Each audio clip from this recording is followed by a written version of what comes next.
নমস্কাৰ 24 লাইভ চাইডৰ বাবে ধন্যবাদ ষ্টুডিঅত বৈতপলা আৰু লৈ আহিছো এই মুহূৰ্তত এটা অতিকৈ গুৰুত্বপূৰ্ণ খবৰ এবাৰ মিয়া সন্দৰ্ভত মুখ্যমন্ত্ৰী ডক্টৰ হিমন্ত বিশ্ব শৰ্মাৰ এক ডাঙৰ ঘোষণা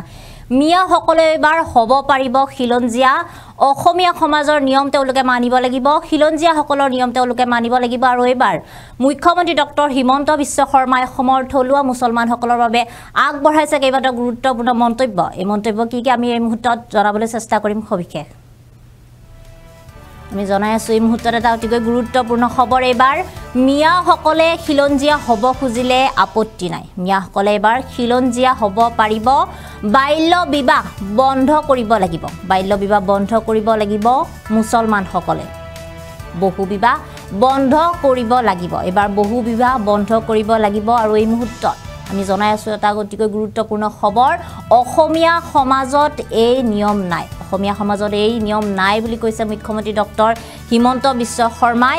অসমত যদি আৰু অধিক সন্তান জন্ম দিব নোৱাৰিব বুলি এক গুৰুত্বপূৰ্ণ মন্তব্য আগবঢ়াইছে মুখ্যমন্ত্ৰী ডক্টৰ হিমন্ত বিশ্ব শৰ্মাই অসমত যদি বাস কৰি থাকে তেনেহলে 100 বছৰ পাছত হলেও খিলঞ্জিয়া হ'ব পাৰিব অসমীয়া হিন্দু মুছলমান ভাইসকলে শংকৰদেৱক মানি চলে আৰু আপোনালোকেও মানিব লাগিব বুলি এক মন্তব্য কৰিছে থলুৱা মুছলমান সকললৈ এই মন্তব্য মুখ্যমন্ত্ৰী ডক্টৰ হিমন্ত বিশ্ব শৰ্মা আমি জনাই আছো এই মুহূৰ্তত এই সবিশেষ খবৰ এই মুহূৰ্তত মিয়া সকললৈ এটা ডাঙৰ খবৰ কিয়নো মিয়া সকলে যদি এবাৰ খিলঞ্জিয়া হ'ব বিচাৰে তেনেহলে খিলঞ্জিয়া হ'ব পাৰিব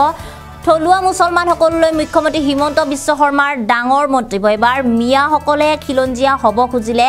আপত্তি নাই বুলি কৈছে মুখ্যমন্ত্ৰী ডক্টৰ হিমন্ত বিশ্ব শৰ্মাই আৰু ইয়াৰ বাবে তেওঁলোকে বন্ধ কৰিব লাগিব বাল্য বিবাহ বন্ধ কৰিব লাগিব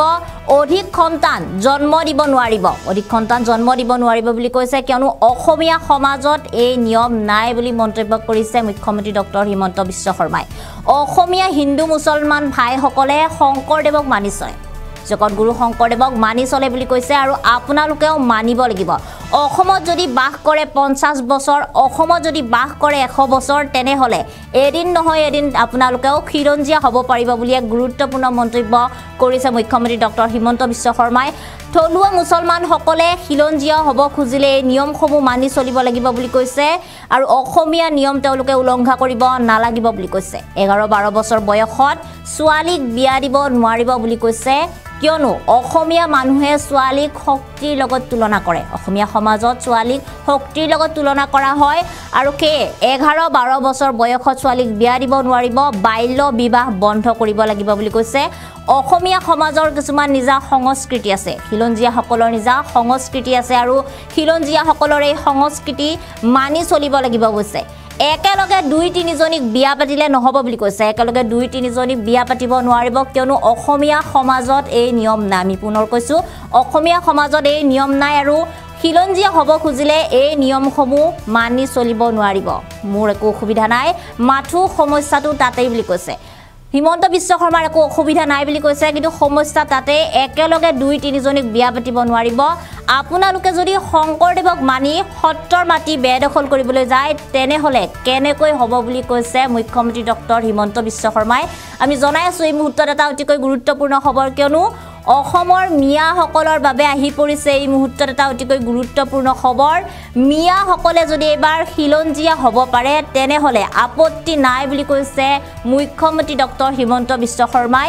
মিয়া সকলে এবাৰ খিলঞ্জিয়া হ'ব পাৰিব মিয়া সকলে যদি অসমতে বাস কৰি থাকে তেনেহলে খিলঞ্জিয়া হ'ব পাৰিব যদি অসমতে বাস কৰি থাকে তেনেহলে খিলঞ্জিয়া তেওঁলোকে এদিন নহয় এদিন হ'ব পাৰিব অসমত যদি বাস কৰে 100 বছৰ অসমত যদি বাস কৰে 50 বছৰ তেনেহলে এদিন নহয় এদিন তেওঁলোকে খিলঞ্জিয়া হ'ব পাৰিব বুলি কৈছে আৰু থলুৱা মুছলমান সকললৈ এই মুহূৰ্তত এই মন্তব্য কৰিছে মুখ্যমন্ত্ৰী ডক্টৰ হিমন্ত বিশ্ব শৰ্মাই অসমীয়া হিন্দু মুছলমান ভাইসকলে যেনেদৰে শংকৰদেৱক মানি চলে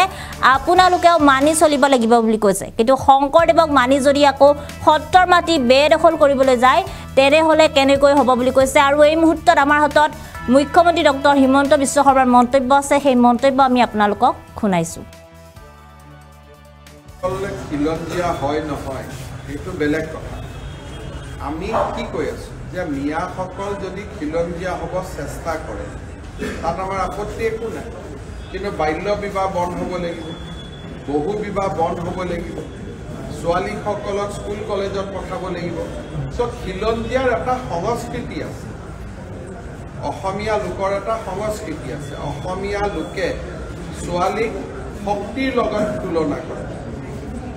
ছোৱালীক মৰম কৰে গতিকে মোৰটো যুঁজটো তাতেই মইতো সদায় কৈ আছোঁ যে মুছলমান মানুহবিলাকক অসমীয়া মুছলমানখিনিক নহয় যিখিনি কমুৱা মুছলমান খিলঞ্জীয়া হোৱাটো আপত্তি নাই কিন্তু খিলঞ্জীয়া হ'বৰ কাৰণে দুটা তিনিটাতো বিয়া কৰাব নোৱাৰিব সেইটোতো অসমীয়া মানুহৰ কাষ্টম নহয় যদি খিলঞ্জীয়া হ'ব খুজিছে তেতিয়াহ'লে 11-12 বছৰত ছোৱালী বিয়া দিব নালাগিব যদি খিলঞ্জীয়া হ'ব খুজিছে ল'ৰা ছোৱালীক মাদ্ৰাছাত পঢ়োৱাতকৈ ডক্টৰ ইঞ্জিনিয়াৰ পঢ়াওক গতিকে এই কথাখিনি যদি আয়ত্ত কৰি লয় তেতিয়াহ'লেতো কেতিয়াবা নহয় কেতিয়াবাতো খিলঞ্জীয়া হ'ব পাৰিবই ধৰক অসমত তেওঁলোক অহা 100 বছৰ থাকিলে তো 100 বছৰ পিছততো খিলঞ্জীয়া হ'বই 50 বছৰ পিছততো খিলঞ্জীয়া হ'বই কিন্তু খিলঞ্জীয়া হোৱাৰ কাৰণে খিলঞ্জীয়াৰ সংস্কৃতিটো গ্ৰহণ কৰিব লাগিব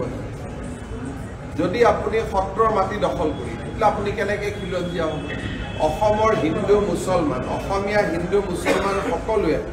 শংকৰদেৱক মানক নামানক শংকৰদেৱক সন্মান কৰে কিন্তু আপুনি যদি গৈ সত্ৰৰ মাটিখিনি দখল কৰি দিয়ে আপুনি খিলঞ্জীয়া কেনেকৈ হ'ব